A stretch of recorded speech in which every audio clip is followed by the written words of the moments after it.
Bon, la dernière fois, nous sommes arrêtés donc sur le conteneur Priority Queue, qui était un peu comme une continuité ici avec le conteneur Queue.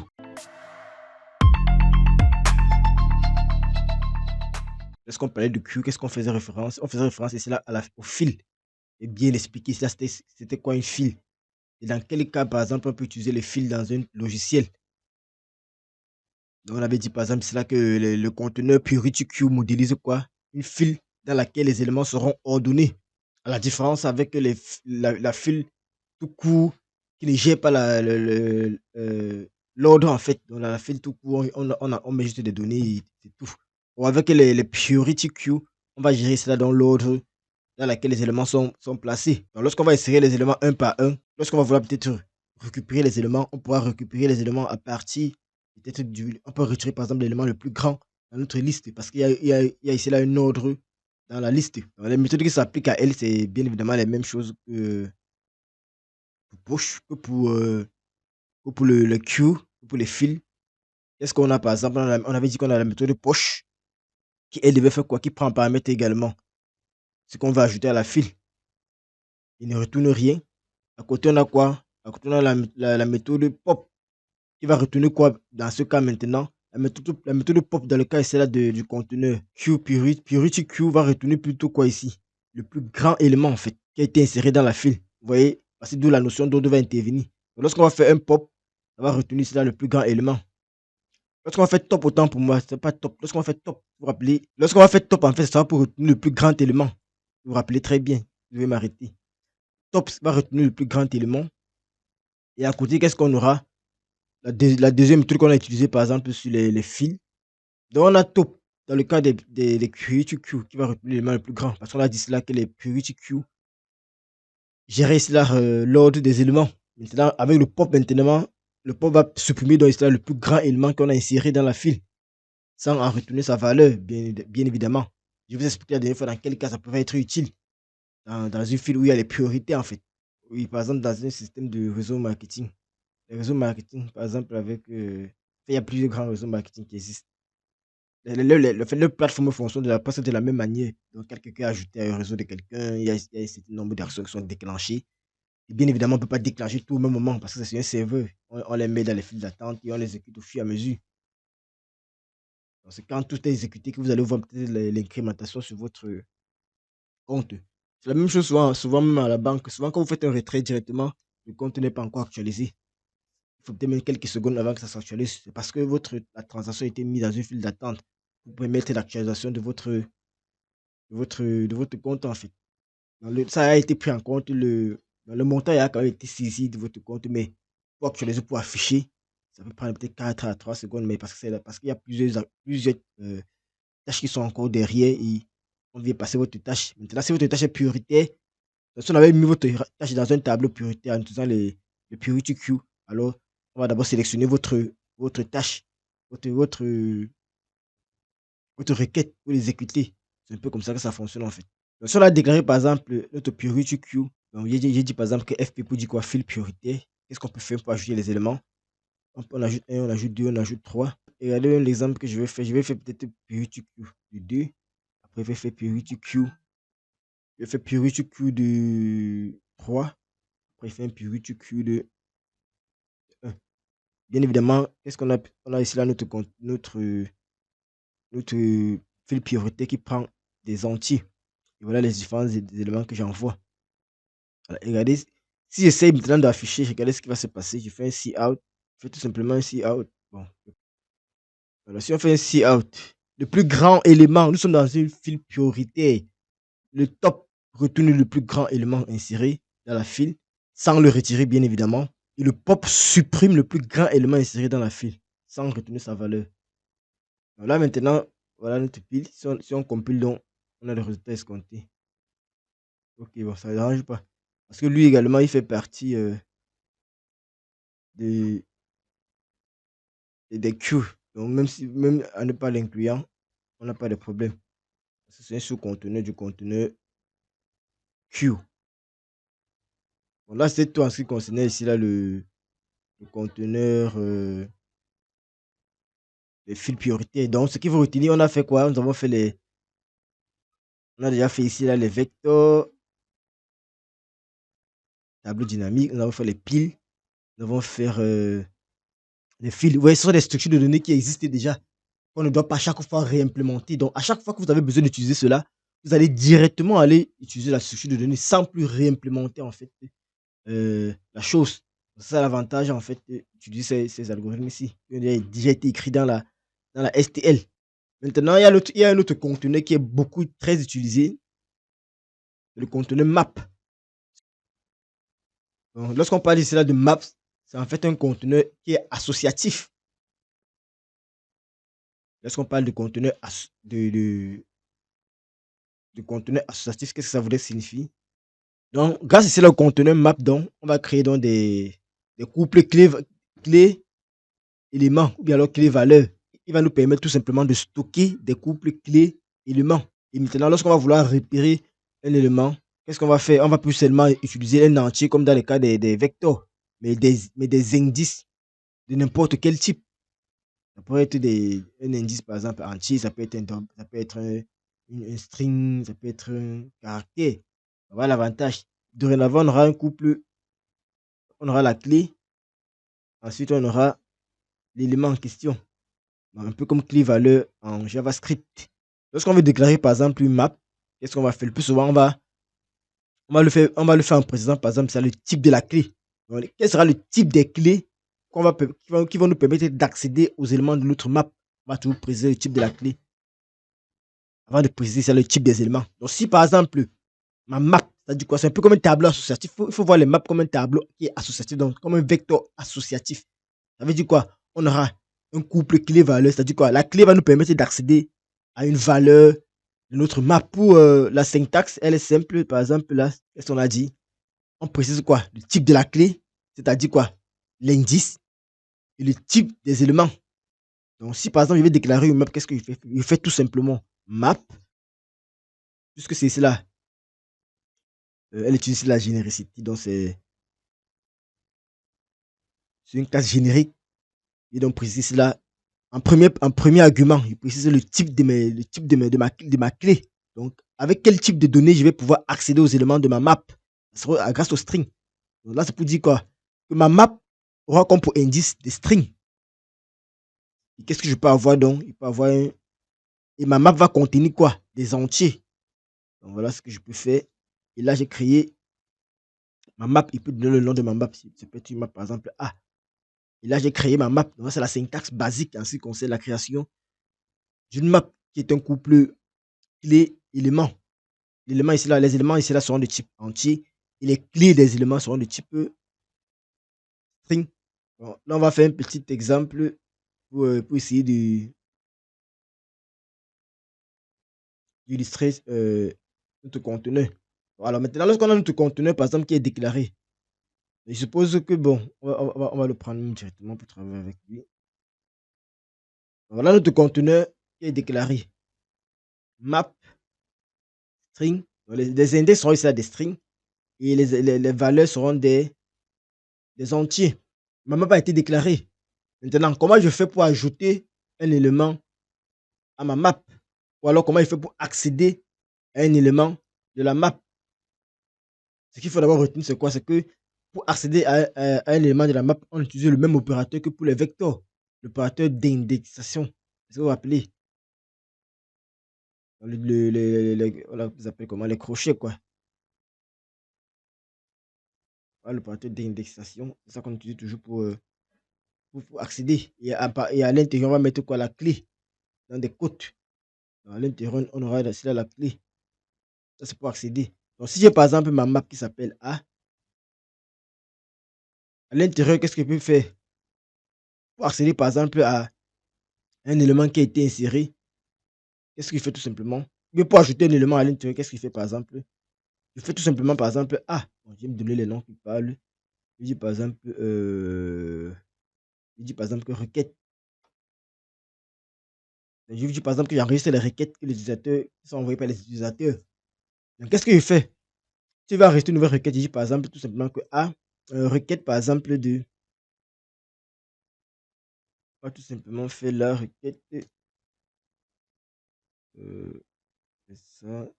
On va faire tout simplement la clé, on précise la clé qu'on veut ajouter et l'élément qui sera à cette clé-là. Je suppose que par exemple la requête c'est quoi? C'est une requête U. Bon, il dit par exemple que c'est user 1. Donc user 1 a envoyé sa requête et ça c'est 0 par exemple sa priorité. On peut donner un chiffre à l'intérieur qui va prendre par exemple 0. Donc là on va dire quoi? Que j'ai ajouté ici là un élément à ma map. Donc ça c'est la commande, là c'est l'instruction qui permet de le faire. Et maintenant qu'est-ce qui va se passer derrière? Il y a ici là une création de manière automatique d'une case qui sera indexée par quoi? Par user 1 et la valeur sera initialisée à 0. C'est ce qui se passe de manière automatique derrière. On va peut-être créer une map qui contient les utilisateurs avec peut-être un score. Je suppose que vous êtes en train de créer un truc où il y a les scores. Vous pouvez penser que dans quel cas vous pouvez l'utiliser. Dans les cas où vous voulez associer à chaque élément une certaine valeur. Donc, j'ai une map par exemple qui va contenir les utilisateurs avec un score. Et donc, mes clés, là seront quoi, par exemple? Mes clés seront ici, là, le nom des utilisateurs. Et les éléments seront quoi? Le score, par exemple. Donc, qu'est-ce que je fais? Je déclare ma map, tout simplement map string, int, string, pour dire que les clés seront de type string et les valeurs seront de type entier. Donc, on refait la même chose, on fait tout simplement user,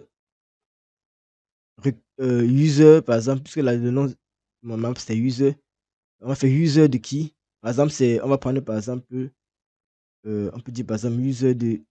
On va prendre les prénoms simples. On peut partir user de, par exemple, Laura. On peut dire Laurent. On a par exemple Laurent qui a un score par exemple de 255. On va également prendre par exemple Marc qui a un score par exemple de 500. Donc, voilà ma map que je crée. Donc de manière automatique, chaque clé sera éclairée et sa valeur sera associée. Donc l'élément qui constitue dans cette clé-là sera associé. Donc ce qu'on peut faire, on peut faire un affichage pour voir ce que ça donne. On fait tout simplement ce qu'on connaît faire. On va dire par exemple, là on va faire user. On utilise quoi? On utilise toujours l'opérateur d'indexation, comme j'ai dit tantôt, pour pouvoir accéder aux éléments d'une map. Je fais tout simplement user. Je fais un cout de quoi? User par exemple de Mac. Après, qu'est-ce que je fais? Après, il fait tout simplement. Il peut faire également user de Laurent. Et bien évidemment, mais toujours. J'ai user de Mac, j'ai user de Laurent. Qu'est-ce que ça va afficher? Ça va afficher. Pour Marc, c'est combien? C'est 500 et pour Laurent, c'est 255. Donc, on aura donc 255. On aura donc 500, 255 qui seront affichés. Comme toujours, on n'oublie pas d'importer notre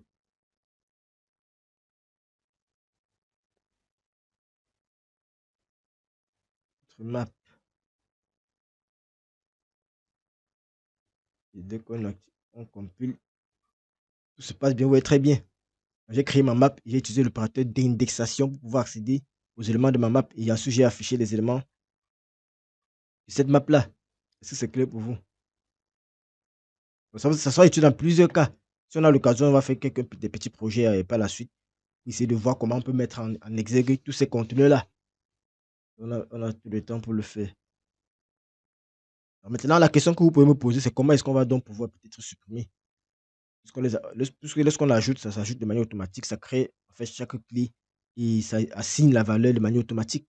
Maintenant, comment est-ce qu'on va donc faire pour pouvoir supprimer? Bien évidemment, puisque c'est comme une classe, c'est une classe générique, elle a des méthodes qui sont liées à elle. Donc, si vous faites même tout simplement map, dès que vous allez faire point, avec l'éditeur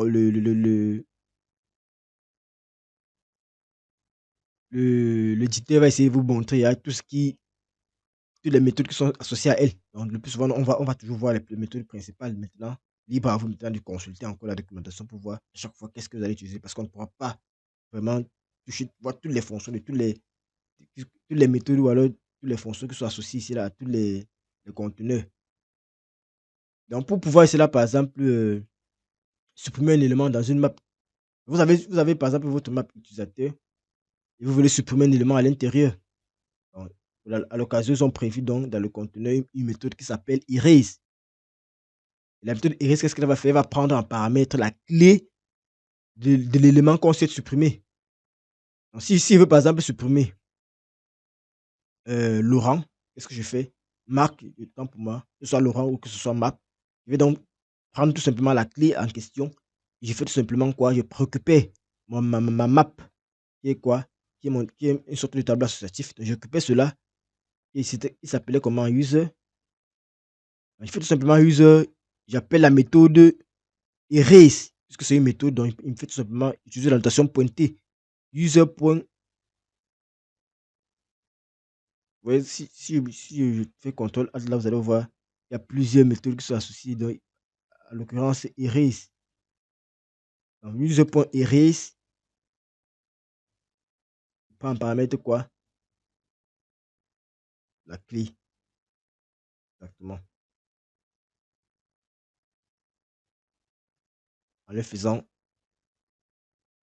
je supprime donc cela, marque dans ma map. Et donc, on peut faire notre affichage. Par exemple, pour afficher, donc on peut faire par exemple un cout. On peut dire, bon, on dit par exemple taille de user.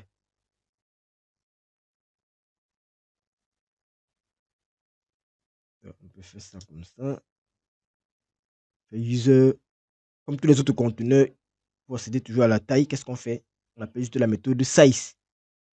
C'est la presque tous les conteneurs parce que c'est en fait cette méthode ici qui permet de savoir la taille à chaque fois. C'est l'avantage que vous avez. Vous n'allez pas essayer de recréer encore une méthode à chaque fois pour trouver la taille.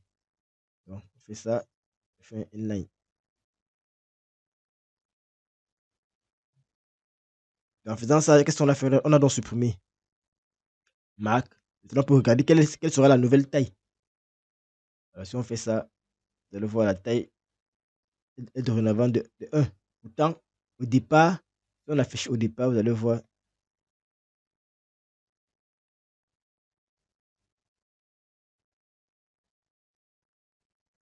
c'est 2 en fait. Donc, si on recompile et on affiche, oui, au départ, on a 2 éléments. Et voilà ça qu'on affiche. Et à la fin, qu'est-ce qu'on a? On a un seul élément. Pourquoi? Parce qu'on a fait une suppression.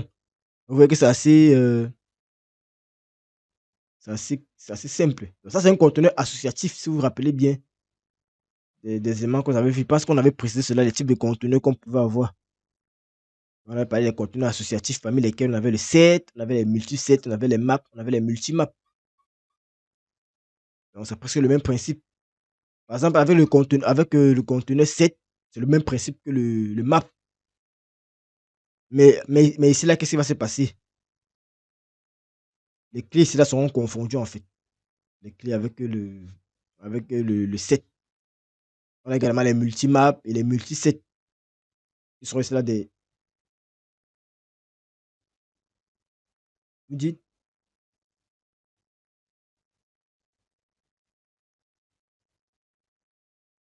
par exemple, ici, là, quand on dit, par exemple, set,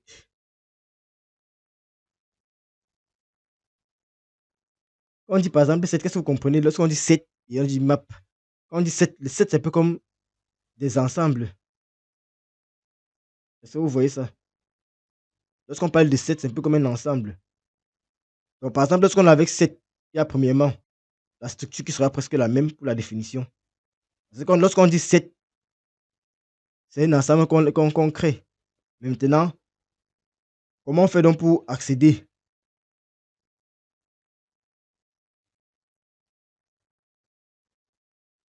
Parce que déjà, si vous regardez, si on part sur les sets, pour ceux qui sont un contenu associatif, lorsqu'on va vouloir par exemple déclarer un set, vous allez voir dans la définition du set, on va préciser un seul. Vous dites ça comment? On va préciser là un seul.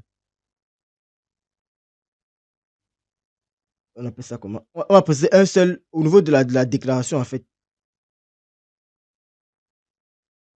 On va préciser un seul argument. En fait, c'est ce que vous voulez dire. On précise un seul argument lorsqu'on utilise le set. Alors, vous voyez très bien avec le map, on a deux arguments qui sont précisés. On va préciser le type d'argument ici là de notre de notre conteneur. Donc, par exemple, si je veux déclarer, par exemple, un set, qu'est-ce que je fais? Je fais tout simplement un set.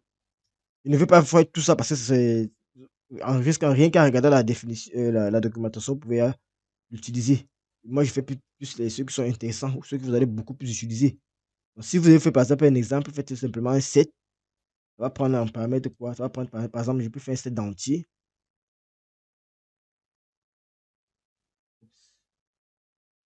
Donc là, qu'est-ce qu'on aura? Je vais dire, par exemple, ensemble.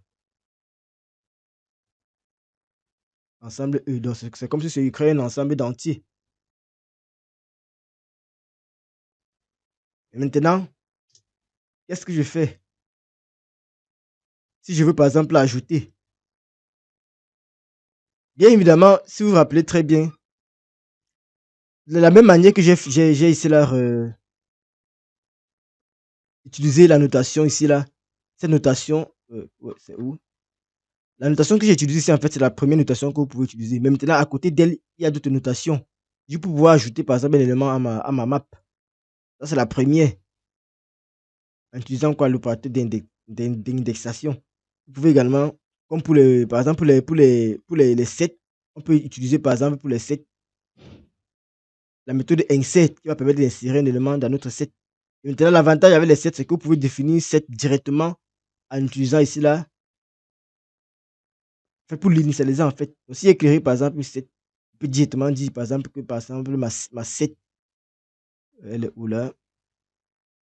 On peut tout simplement dire que ma set, par exemple, ensemble, prend directement une certaine valeur. Puisqu'on a dit que c'est un ensemble, forcément, lorsqu'on veut définir des ensembles, ça a été prévu qu'on utilise les accolades. Maintenant, entre accolades, je vais définir toutes mes différentes valeurs, ainsi de suite. C'est ici là, vous voyez un peu la différence.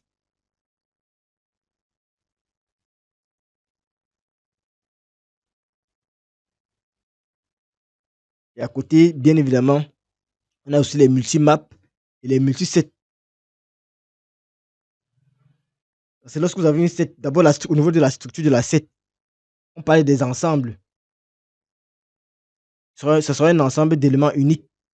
Par exemple, regardez par exemple ici là, on aura par exemple un 2 3 à l'intérieur d'un ensemble. Et on va parler, par exemple, le plus souvent, on va parler en fait d'ensemble ordonné unique. Et maintenant, par défaut, les éléments de votre set vont être classés dans un certain ordre. Ça, c'est au niveau du stockage et dans la mémoire. Lorsque vous allez définir un set, il va être classé directement dans l'ordre croissant. Et maintenant, le plus souvent, on dit que c'est utile, c'est lorsqu'on veut, par exemple, lorsqu'on veut stocker les éléments de manière unique. Donc, on veut gérer en fait l'ordre. Parce que ici, là, il va tenir compte de l'ordre, en fait. Il va placer, à chaque fois que vous allez ajouter un élément, il va directement le placer, en fait. Ok, donc il y a également les multimaps, on va pas trop rentrer en profondeur. Il y a les multimaps, il y a les multisets. Donc, c'est un peu comme c'est toujours comme des maps ou les sets. Et là-bas, on peut utiliser. L'avantage ici avec les multimaps et les multisets, bon, c'est vrai que c'est pas souvent. Il y a les cas que vous pouvez utiliser. C'est que, bon, les deux, par exemple, ça permet d'utiliser une même clé plusieurs fois. Donc, c'est ça, c'est le plus souvent, quand vous voulez utiliser une clé plusieurs fois, vous allez faire recours ici à ce qu'on appelle les multimaps. Donc là, maintenant, nous avons presque vu nous avons vu presque les conteneurs principaux qu'on utilise le plus souvent. Notamment ici, là, les vecteurs, les listes, les stacks, les queues et les maps. Donc, voilà les conteneurs que vous allez le plus souvent rencontrer lorsque vous avez accès, lorsque vous travaillez en C++. Mais lorsque vous allez vouloir manipuler, stocker et manipuler vos différentes données. En fait, une fois qu'on connaît en fait tout ce qu'on appelle tous ces conteneurs-ci, qu'est-ce qu'on va faire? On va donc passer maintenant ici là à ce qu'on appelle les itérateurs. Donc, maintenant, c'est quoi un itérateur? On va donc passer aux itérateurs. Alors, lorsqu'on parle d'itérateurs, on peut les concevoir cela comme cela des généralisations en fait des pointeurs qui seront adaptés cela au traitement des conteneurs. Parce que vous voyez, depuis là que je travaille avec les conteneurs là, je ne fais pas trop de manipulation parce que il y a ce qu'on appelle les itérateurs qui sont beaucoup plus adaptés pour pouvoir essayer de travailler sur des conteneurs. Donc, c'est un peu comme si on travaille avec un pointeur. C'est pour ça que je vous dis que c'est une généralisation ici là des pointeurs adaptés plutôt aux conteneurs. Parce que vous avez très bien vu que les conteneurs sont quoi? Ce sont des classes génériques qu'on utilise. Parce qu'à chaque fois, le type est générique. Donc, raison pour laquelle on va dire, parce que le plus souvent, vous allez voir, vous allez lire en ligne, on va toujours vous dire qu'il y a deux points communs, par exemple, ici, avec les pointeurs, lorsqu'on parle des itérateurs. Par exemple, on va utiliser par exemple l'opérateur étoile qui va permettre de faire quoi? D'accéder à l'information. Et maintenant, ce qu'on va encore utiliser, c'est quoi? C'est l'arithmétique qui va nous servir tout simplement à se déplacer dans le conteneur. On va utiliser l'étoile pour accéder à l'information et on va utiliser l'arithmétique pour se servir, pour se déplacer en fait dans le conteneur. C'est l'objectif, c'est faire quoi? C'est de parcourir, d'itérer, de parcourir et peut-être afficher, faire des opérations et ainsi de suite. Donc, si on veut définir ça de manière formelle en programmation, lorsque nous sommes en programmation, lorsqu'on va en C++, par exemple, les itérateurs vont nous permettre de parcourir, bien évidemment, les conteneurs standards, comme les conteneurs que nous avons vus, que nous avons parlé, que nous avons ici là parcouru tout à l'heure.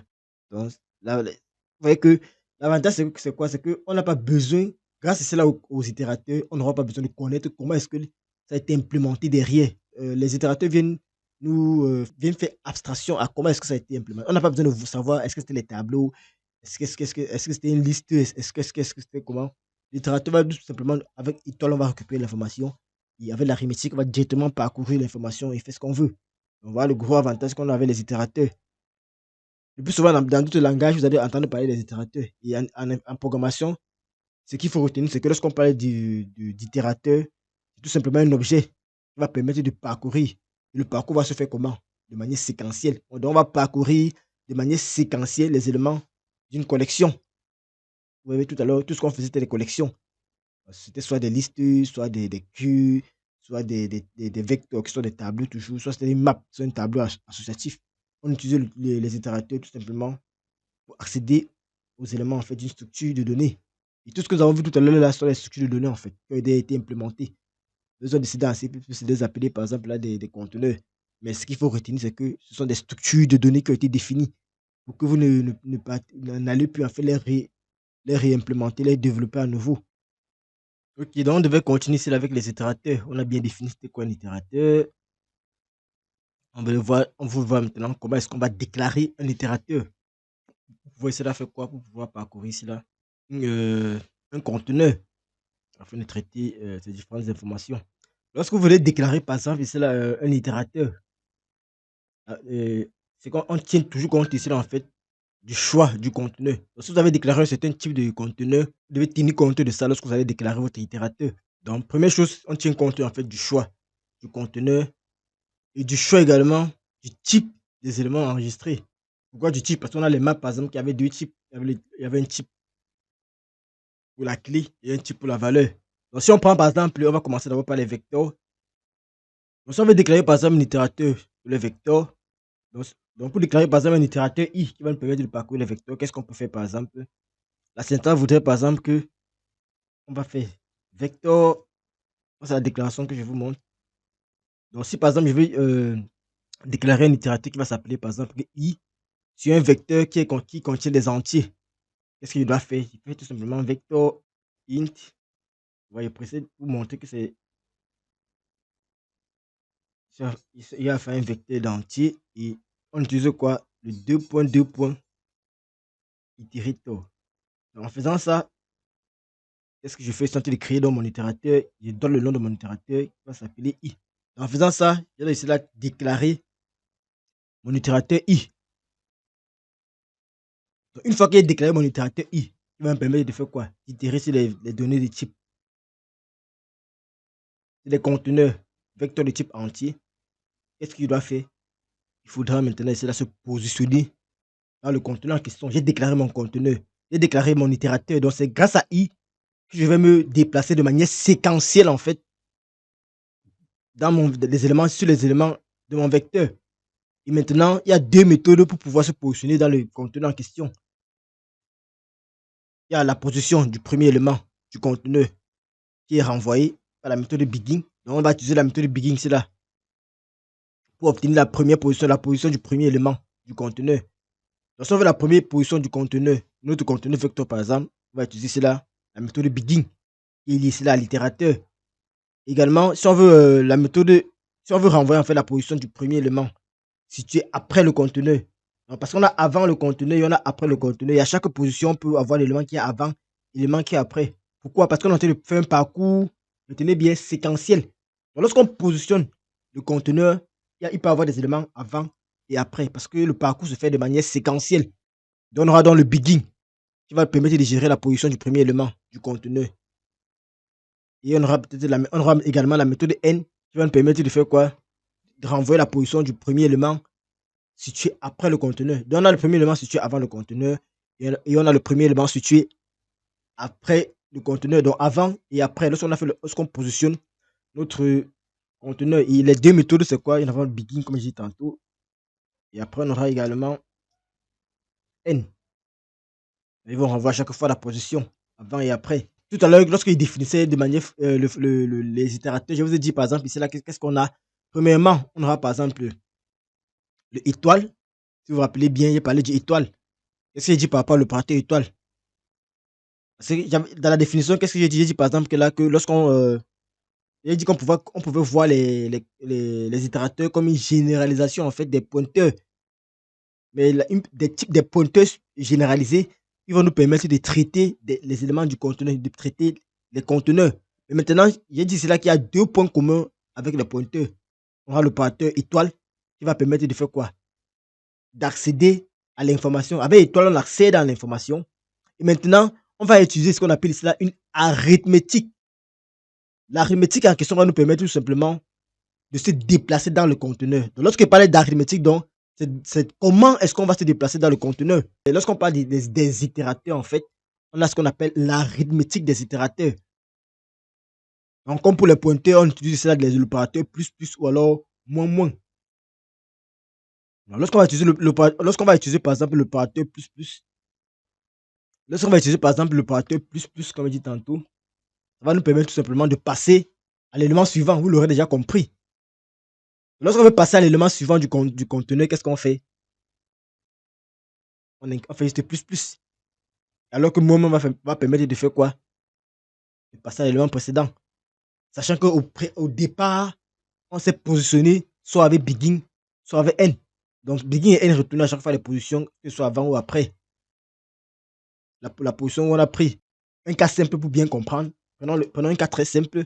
On va par exemple déclarer un vecteur entier. Un vecteur qui a 4 entiers. Il s'agit chacun peut-être à 1. Donc qu'est-ce que je fais? Je déclare mon vecteur de type entier. Je vais l'appeler par exemple, on va l'appeler par exemple A tout simplement. Et on va dire qu'il sera de taille 4 et va être initialisé à 1. Alors voilà mon vecteur que j'ai donc ici là créé. Le vecteur s'appelle A. Je vais donc utiliser les itérateurs pour pouvoir ici là parcourir mon conteneur.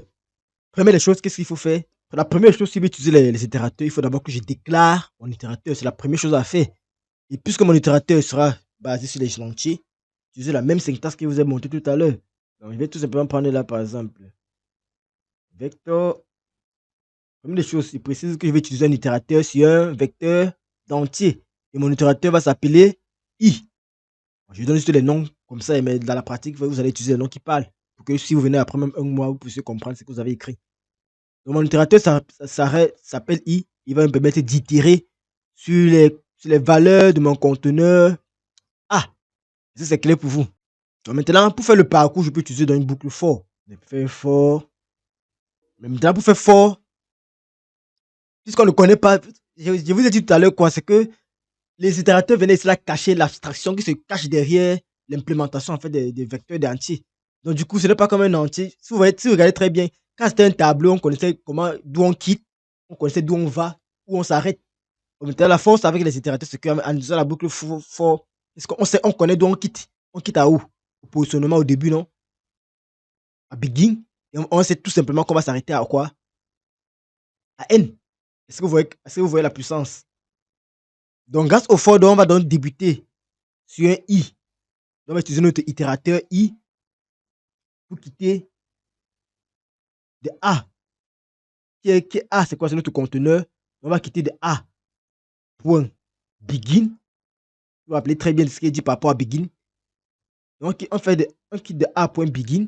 On quitte de A. Begin à I qui sera quoi? Qui sera inférieur à. Et maintenant, comment est-ce qu'on gère cela, les itérations? Exactement, en incrémentant notre itérateur. On fait passer notre itérateur à I++. Et à l'intérieur, donc, on peut afficher ce qu'on veut. On peut faire le traitement qu'on veut, par exemple. On fait tout simplement, par exemple, on va tout simplement faire see out. Alors maintenant, comment on accède à l'information? Tout à l'heure, je vous ai parlé de la relation avec le pointeur. Donc, si je veux accéder à l'information de mon conteneur, lorsque j'itère, je fais tout simplement, c'est un peu comme une sorte de déréférencement. Je fais tout simplement un étoile I, puisque c'est mon itérateur qui parcourt. Et à chaque fois, la valeur va être mise dans, un peu comme dans I, mais on va utiliser l'étoile pour pouvoir accéder à l'information, en fait. C'est un peu comme un pointeur. Le littérateur, là, c'est un peu comme un pointeur, comme je vous ai dit au départ. Donc, lorsqu'il veut faire une étoile I, il va donc accéder à l'information. La première chose qu'il faut se rappeler, c'est quoi? C'est que, il dit quoi? La position ici là du premier élément du conteneur est renvoyée par quoi? À la méthode begin. Raison pour laquelle on commence ici là à I de A.begin. Et également, qu'est-ce que j'ai dit? Il dit que la méthode N renvoie quoi? La position du premier élément situé après le conteneur. Vous voyez qu'au départ, qu'est-ce qu'on a? On a en quête du début. À chaque fois, on va avancer pour aller jusqu'à la fin. Et à chaque fois, on va afficher l'élément, comment on appelle ça? À chaque fois, on va afficher le contenu en utilisant quoi? L'étoile. Donc, normalement, si tout se passe bien là, c'est censé. C'est fait un élément important là. C'est censé fonctionner. Est-ce que vous voyez ce qui se passe? Vous voyez très bien que vous voyez comme j'ai parcouru mon élément. Alors que lorsque je vous montrez le contenu, il n'y avait pas un moyen en fait de pouvoir parcourir cela et afficher. Parce que ce n'était pas des tableaux, on ne pouvait pas faire une boucle for qui va parcourir, puisque c'est un conteneur, il a été défini comme étant une classe générique. Est-ce que vous allez aller parcourir? On a fait les maps, on a fait les vecteurs. Vous ne pourrez pas utiliser une boucle for dessus parce que c'était pas un tableau que vous avez créé, non, c'était un conteneur. Donc, c'est une classe qui a été créée, qui est générique, qui a un certain nombre d'éléments. Du coup, il faut utiliser ce qu'on appelle cela les itérateurs pour pouvoir cela les parcourir. On va avoir un cas simple et palpable de comment est-ce qu'on parcourt un conteneur de type un conteneur vecteur pour pouvoir accéder à ces informations. Vous voyez que c'est assez très simple à comprendre également. On va faire notre exemple tout maintenant avec quoi? On va essayer d'utiliser les maps. Donc, sachant qu'on sait qu'une map, c'est quoi? C'est un couple clé valeur, clé élément, bien évidemment. On va essayer de créer une map. Ici, également, d'accéder aux éléments de la map. Voir ce que ça donne. Alors, qu'est-ce qu'on va faire donc? On déclare notre map, notre conteneur user, en utilisant le conteneur map. Donc maintenant, là, qu'est-ce qu'on va faire? On va par exemple initialiser nos différentes valeurs de notre map. Je vais juste dupliquer là.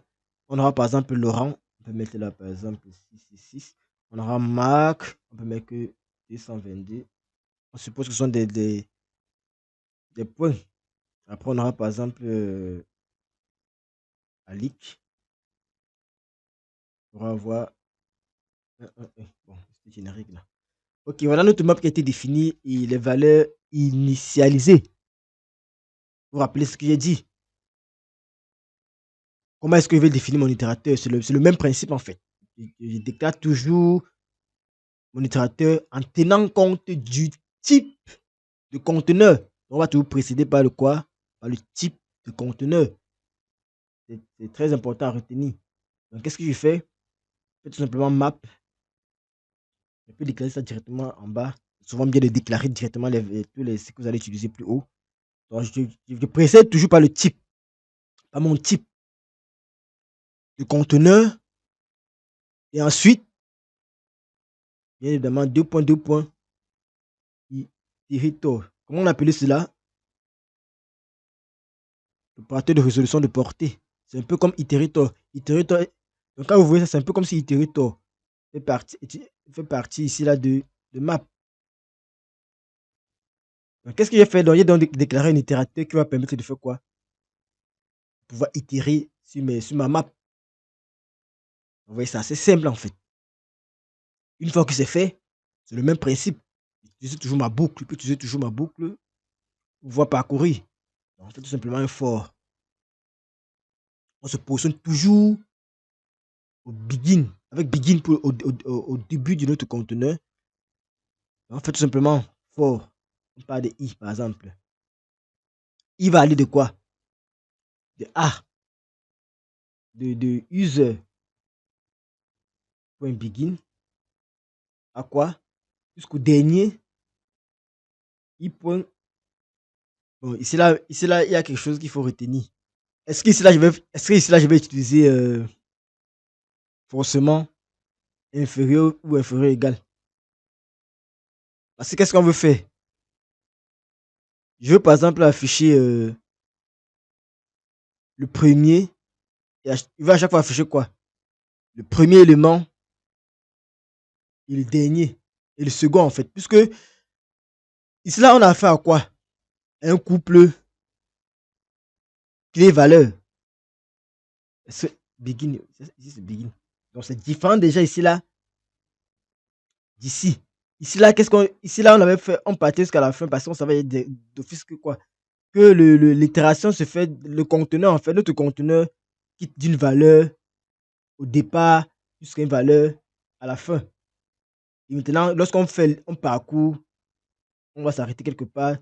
Si le i n'est pas inférieur à la fin, on va s'arrêter à la fin du conteneur.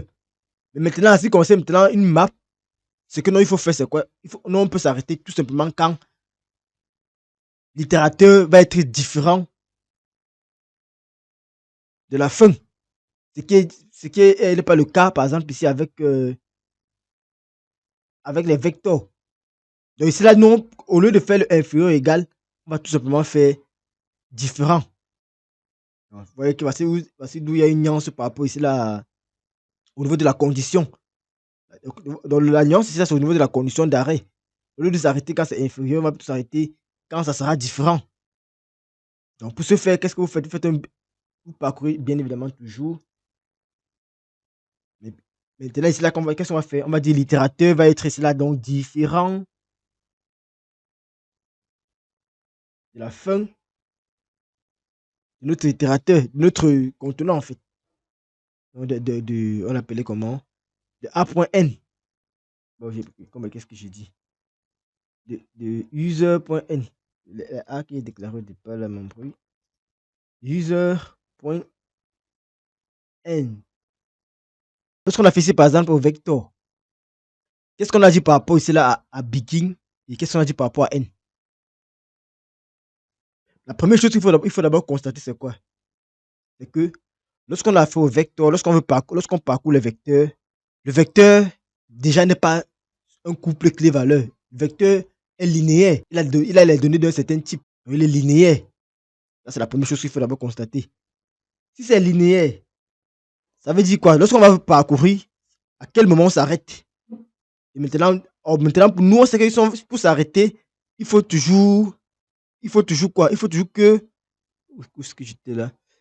Pour s'arrêter, il faudrait que l'itérateur donc soit inférieur à quoi? À la fin de notre conteneur. Pourquoi à la fin? Pourquoi? Parce que qu'est-ce qu'il a dit? Rappelez-vous de ce que j'ai dit par rapport à begin et à n. Begin et n gèrent quoi? Le positionnement. Donc on s'arrête quand on a l'itérateur qui est inférieur à n, sachant qu'ils sont quittés au départ. Et si vous regardez très bien, j'ai dit quoi? J'ai dit que le positionnement du premier élément du conteneur est renvoyé par la méthode begin.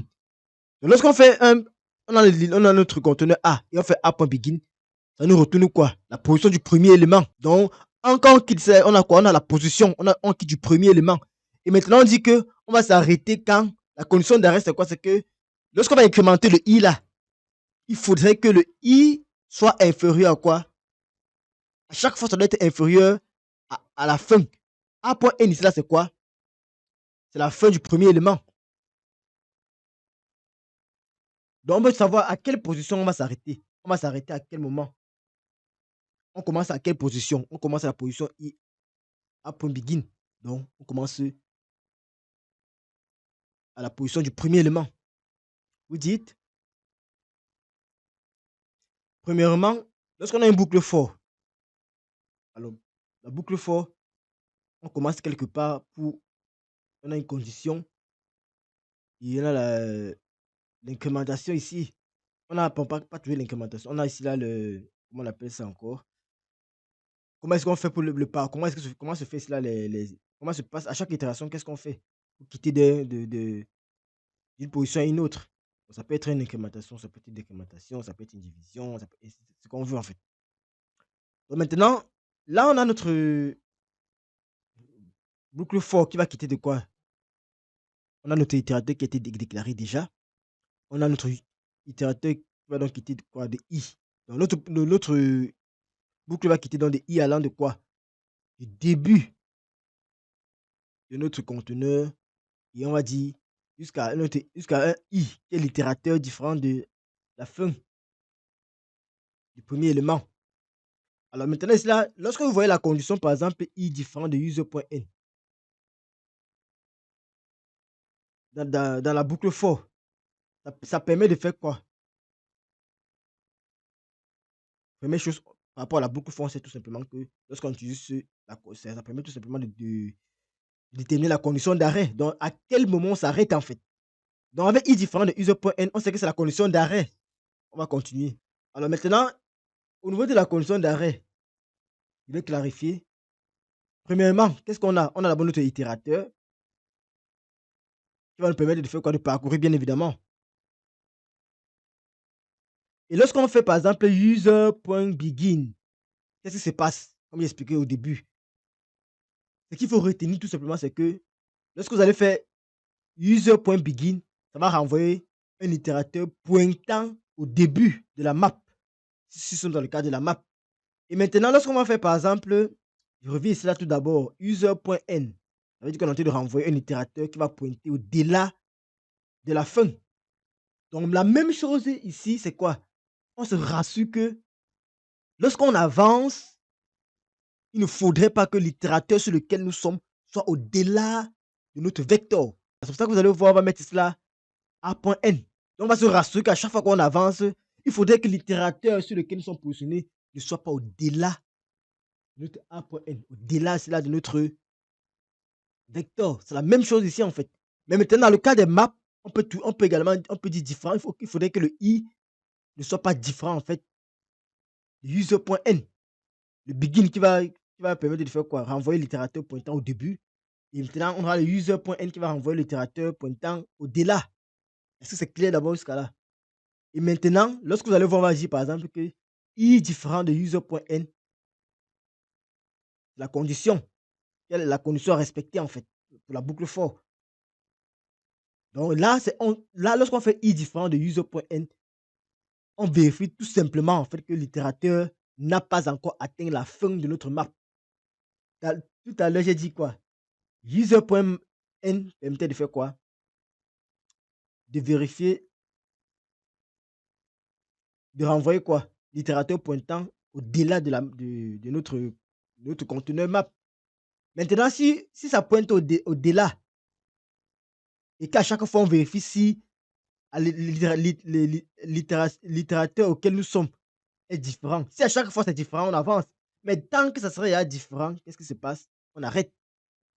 La condition permet tout simplement de vérifier si l'itérateur en fait n'a pas encore atteint la fin du conteneur. Dans le cas échéant, c'est le conteneur map. Est-ce que c'est clair pour vous? Ok. Donc c'est assez simple en fait. Donc dès que vous l'avez fait, bon, s'il y a une seule instruction, vous n'avez pas besoin de mettre des accolades. Bon, surtout, moi j'aime toujours mettre des accolades pour éviter des soucis. Donc on peut tout simplement faire toujours un see out.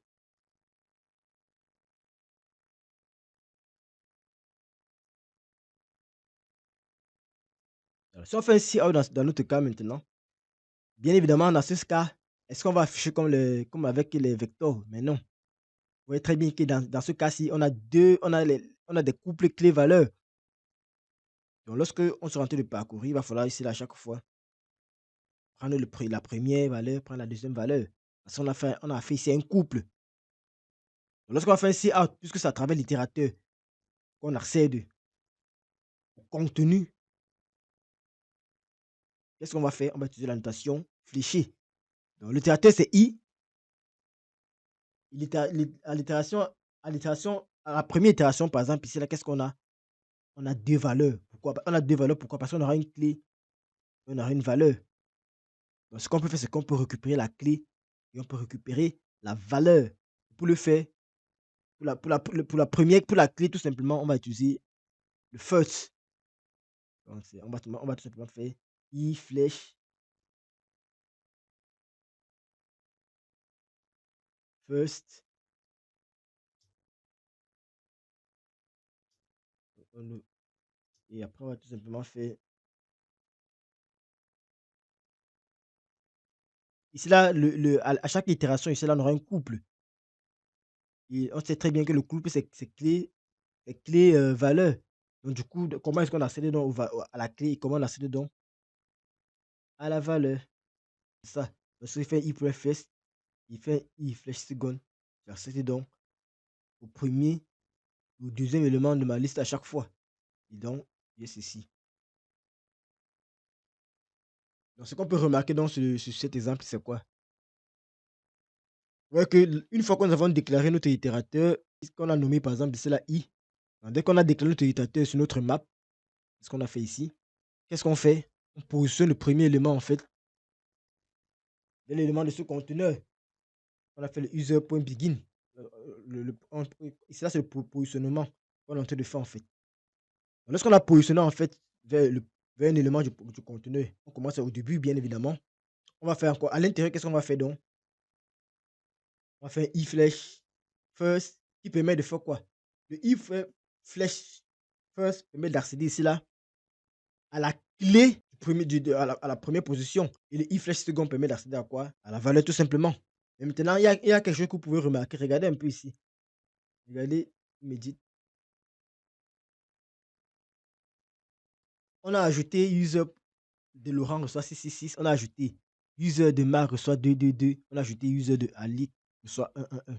Alors regardez, qu'est-ce qui s'est passé lors de l'affichage? Pourtant, on a fait un parcours normal, on n'a rien modifié. Oui, on peut constater quelque chose. Vous voyez que ça n'a pas affiché dans l'ordre que nous avons inséré. Pourquoi? Donc, on constate tout simplement ici quoi? Les éléments de notre map sont classés, c'est là selon la valeur de la clé. Donc, lorsque vous ajoutez, en fait, il va essayer de classer selon la valeur de votre clé, en fait. Donc là, c'est tout en ce qui concerne, en fait, c'est la déclaration, en fait, des itérateurs. Comment on déclare, comment on accède aux éléments. Alors, en C++ également, lorsqu'on parle des itérateurs, en fait, on peut insérer des éléments dans le conteneur, dans un conteneur ordonné à l'aide d'un itérateur. Donc, si nous sommes en train de parcourir, par exemple, un conteneur, on peut à tout moment, en fait, qu'on veut, insérer des éléments dans le conteneur en question. Tout à l'heure, je vous parlais, par exemple, sur le conteneur de la méthode insert. Donc, lorsque vous avez affaire à un conteneur qui est ordonné, vous pouvez utiliser la méthode insert, qui permet d'insérer quoi? Une valeur à l'emplacement indiqué par l'itérateur. Donc, si par exemple, si je veux insérer un élément dans mon conteneur, la syntaxe, elle est simple avec la méthode insert. Vous appelez tout simplement la méthode en fait. La méthode c'est insert. Vous passez en paramètre l'itérateur. Quel est l'itérateur? Et maintenant, vous donnez la valeur. Ça voudrait tout simplement dire quoi? On insère quoi? On insère la valeur val à l'emplacement en fait indiqué par l'itérateur i. La méthode insert également est surchargée également. Vous allez voir notre méthode insert qui va prendre 3 arguments à l'appel. On aura i, on aura n et on aura val. Alors ici, c'est quoi? Ici, là, ça voudrait tout simplement dire quoi? On va insérer n fois la valeur, la valeur qu'on aura pris ici à partir de l'emplacement indiqué ici là par notre itérateur. Je suppose que ici c'est l'itérateur, bien évidemment. Donc, le n va tout simplement dire quoi? Insère n fois la valeur ici, la valeur val à partir de l'emplacement i. Donc, on va faire peut-être un petit cas simple. Donc, par exemple, essayons de travailler avec un vecteur ordonné, comme on a dit, de travailler avec un vecteur, par exemple. Vous savez déjà comment déclarer un vecteur, ainsi de suite. Maintenant, je vais déclarer par exemple 2 vecteurs avec lesquels je vais travailler. Bon, un vecteur. On va prendre un vecteur par exemple qui va s'appeler un vecteur d'entier. Il faudra vous exercer avec d'autres types de données. On va prendre le vecteur d'entier, on va l'appeler par exemple A. Et maintenant, la première chose qu'on fait, c'est qu'on va toujours déclarer notre itérateur. Qu'est-ce qu'on a dit par rapport à la déclaration d'itérateur? On va toujours préciser, c'est le type d'élément du conteneur. Et mais la itérateur. Alors, une fois que c'est fait, j'ai oublié quelque chose ici là. Je vais déclarer par exemple deux itérateurs. Je vais faire un itérateur I et un itérateur J. Les deux sont de même type. Puisque j'ai déclaré mon conteneur, bien évidemment, je peux ajouter des éléments à mon conteneur. Vous vous rappelez très bien, on a un vecteur. Qu'est-ce qu'on peut utiliser? La méthode pushback pour insérer les éléments. Vous vous rappelez très bien, j'espère. Pour ajouter des éléments à mon table, à mon vecteur, qu'est-ce que je fais? Il faut tout simplement un push. Donc, je vais faire un ajout de manière ordonnée. Je fais un pushback de 1, point virgule. Je peux répéter ça même 3 fois. Je fais un pushback de 1, il fait un pushback. Par exemple, 3, après il fait un pushback de 4.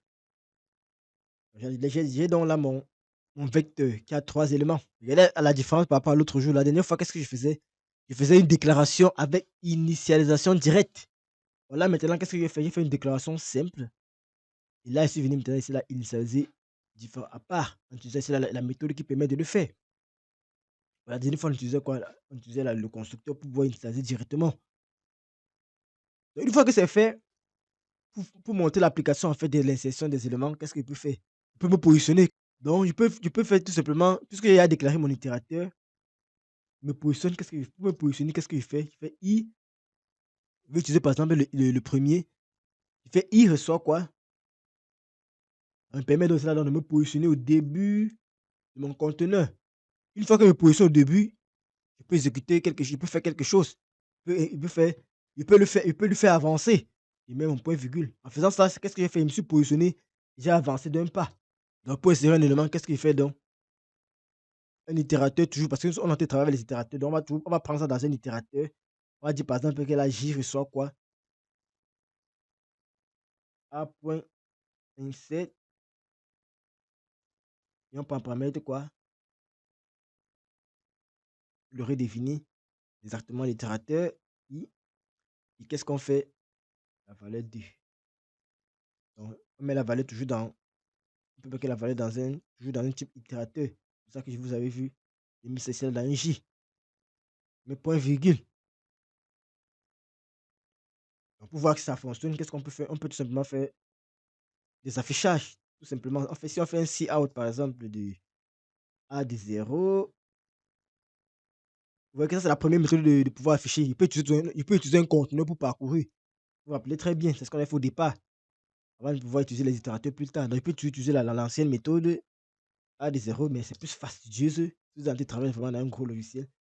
Vous n'allez pas venir à chaque fois faire les A de 0, A de 1, A de 2, non. Directement utiliser les conteneurs. Puis faire un A de 1,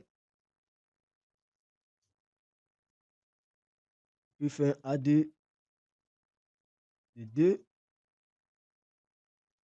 il peut également faire ce qui est 3 données. A de 3. Ce qu'il faut retenir, c'est que je me suis positionné toujours. Alors, une fois que c'est fait, bon, je peux fermer inline. 1, 2, 3, 4.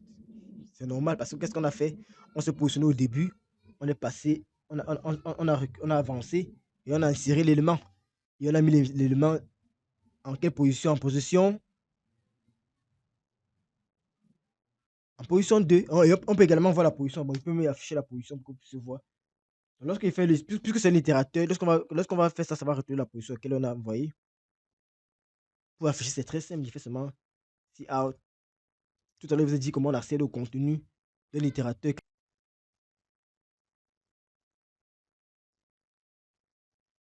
Donc, vous voyez, ça fonctionne comme sur des relais.